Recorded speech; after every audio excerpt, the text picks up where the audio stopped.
Todavía tenemos más para compartir con vos en Parada Salta. Ya volvemos. El mundo entero no puede salir todavía de la consternación que se produjo al observar la verdad desgarradora imagen de este chiquito. Un inocente niño de 3 años solamente que muere ahogado, no solo él, sino también su hermanito y su mamá. Y esto fue parte de una embarcación de las tantas y de las tantas personas en Siria que están buscando un refugio. Pero para hablar más de este tema, vamos a hablar con el licenciado Martín Rodríguez. Él es licenciado en Relaciones Internacionales, máster en Relaciones Internacionales Aplicadas y máster en Finanzas Internacionales y Comercio Internacional, fundador y presidente de la Fundación Noroeste Global. Muy buenas tardes, licenciado. Los saludamos, Hugo Medina, Janina Lenti. ¿Cómo está? Hola, ¿qué tal? Buenas noches, Hugo. ¿Qué tal? ¿Cómo estás, Janina? Bien, ¿qué tal? Bueno, hoy la verdad que nos hemos hecho, bueno, nos queremos hacer eco también de esto que ha consternado tanto a toda primero a la prensa y después a toda la gente, ¿no? A la gente común. Y quiero que vos nos hagas un análisis, un comentario de por qué, a pesar de que ya hemos entrado en 5 años de este conflicto internacional en Siria y en otros países de Oriente, esta foto ha repercutido tanto y ha movilizado tanto al mundo entero. Bueno, como decías, la situación en Siria es bastante complicada en sí.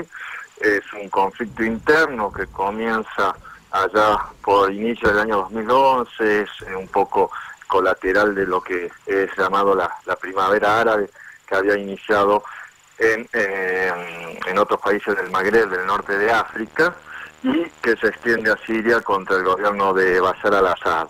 Esto, primero era básicamente un ejército libre de Siria contra los tropas regulares, ¿no?, de Siria, que respondían al gobierno de Bashar al-Assad, un poco solicitando la dimisión del presidente y cambios en cuestiones, digamos, constitucionales y de organización del Estado.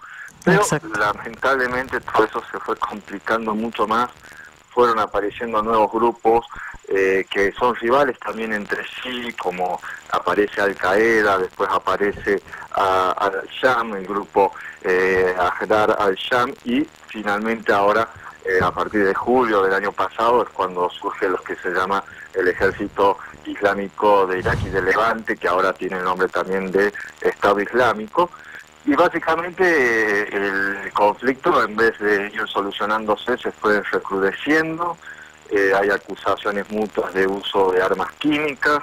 Después tuvo que intervenir la ONU, pero, digamos, como es esencialmente algo interno, ¿no?, entonces tenemos que el accionar de Naciones Unidas está totalmente restringido a través de lo que es el derecho internacional y los diferentes tratados, la Carta de Naciones Unidas, en el sentido de que solamente pide la pacificación y acciones por parte del gobierno para llevar a esto a un orden.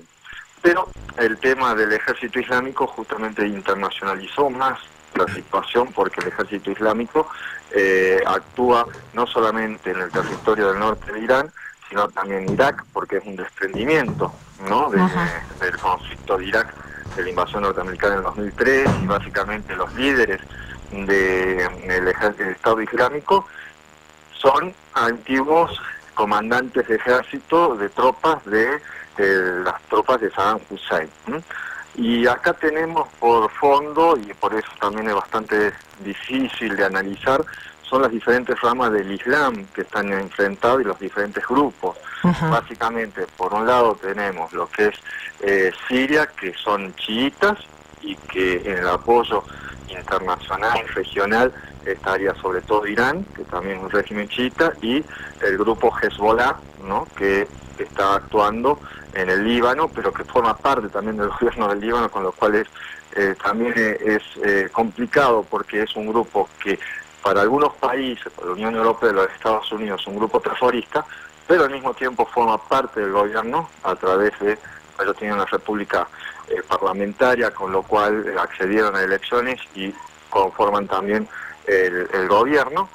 Y por otro lado tenemos estos grupos que son principalmente sunitas, como Al-Qaeda, Ahrar al-Sham y el ejército islámico, y por otro lado tenemos a los kurdos que son principalmente árabes, musulmanes sunitas, pero no son totalmente árabes, son kurdos, y que dominan una región en el sur de Turquía, norte de Siria, parte de Irak, también Irán, con los cuales tenemos allí una superposición de conflictos internos de Siria, más la cuestión religiosa, por eso también tenemos la crueldad con que se maneja el ejército islámico sobre otras personas que son musulmanas también, pero de otras ramas, y también la crueldad sobre todo cristianos que también habitan en la zona, y los kurdos. A eso le tenemos que sumar, después de las sanciones por parte de Naciones Unidas y por parte principalmente de la Unión Europea, que también se suman sanciones de la Liga Árabe, que obviamente son una representación de todos los países árabes, que tiene sede en la capital de Egipto, que también ha, digamos, sancionado a Siria. Está, digamos, no expulsada de la Liga, pero, digamos, apartada de la Liga, y que muchos países de toda la región conforman una coalición aérea, porque no hay intervención militar en tierra, donde tenemos Arabia Saudita, Qatar, Omán, Emiratos Árabes Unidos y otros más, que conforman una coalición separada a la coalición que está encabezando los Estados Unidos, donde participa principalmente también Gran Bretaña, Canadá y Marruecos, también Turquía, en esta otra coalición. Y todos ellos, digamos, no tienen tropas actuando, enfrentándose con el ejército islámico, y menos aún metiéndose en la guerra civil de Siria, por todas estas cuestiones del derecho internacional y los mandatos y los permisos que pueda estar dando Naciones Unidas, con lo cual básicamente se está utilizando ataques aéreos, o Estados Unidos utiliza los famosos drones, estos aviones no tripulados, que además dentro de lo que es el esquema de Estados Unidos es una sección, no es el Departamento de Defensa donde están las tropas, Fuerza Aérea, sino básicamente es la CIA, ¿no? La CIA, que tiene otro organismo más, que son los que de alguna manera seleccionan los blancos y después vuelan esos drones contra esos blancos específicos, son los líderes de este ejército islámico. Toda esa situación en un país tan pequeño como Siria y parte de Irak está provocando desde hace 4 años básicamente todas estas migraciones forzadas y las solicitudes de asilo, que van, gente que va hacia Turquía, gente que va hacia Europa, que se suma, digamos, a las otras situaciones que se dan en el norte de África, principalmente en Libia, que más allá de la salida y el asesinato del líder allí de Libia, Gaddafi, no se ha podido organizar, y es una zona directamente copada el país por diferentes milicias que combaten entre ellos, y que entonces permanentemente también fuerzan a la población a retirarse, ¿no?, a emigrar buscando refugio en Europa. Y además, sumado a los otros conflictos que están en África, pero subsahariana, ¿no?, debajo del desierto del Sahara, donde están el Magreb, justamente los países árabes, tenemos el Sahara, y los conflictos debajo del Sahara, que es el África Negra, digamos, como Costa de Marfil o Sudán, que también expulsan gente, y todo esto se suma y terminan allá en las costas de Europa, o lamentablemente mueren directamente tratando de llegar en el mar Mediterráneo, en embarcaciones que son, bueno, que no soportan las cantidades de personas que intentan trasladar. Básicamente, digamos, tenemos, esto es una foto, la cantidad de fallecidos, obviamente, digamos, en la búsqueda, obviamente. Es una foto que como vos decís, y como se refleja en todos los medios, ha tenido gran impacto, pero esto es el día a día de lo que está sucediendo, ¿no? Cientos de chicos aparecen también muertos en las playas, lamentablemente, de todos estos lugares. Lo que se decía es que ahora se ha sumado más la cuestión de chicos, ¿no? Que antes eran los mayores los que estaban saliendo del país. Por ahí no se percutía tanto en los medios. La cantidad de chicos, justamente, todo el tema de migraciones y que esto después piden refugio y asilo, la mayor parte de los que van a pedir refugio son justamente se rompen las familias, ¿no? Se rompen las familias y generalmente salen las mujeres con sus hijos. O sea, la mayoría siempre van a ser mujeres con hijos, porque el hombre o está combatiendo, está, digamos, en la situación de combate en una u otra milicia, o se queda también para cuidar las posesiones y tratar de mantener que no le tomen su casa y demás. Entonces, generalmente la mayoría van a ser mujeres y niños. Además que, bueno, la atención por allí internacional, yo creo que sí pone foco, pero bueno, esto es un hecho que resaltó mucho más, ¿no? Una imagen que despertó mucho.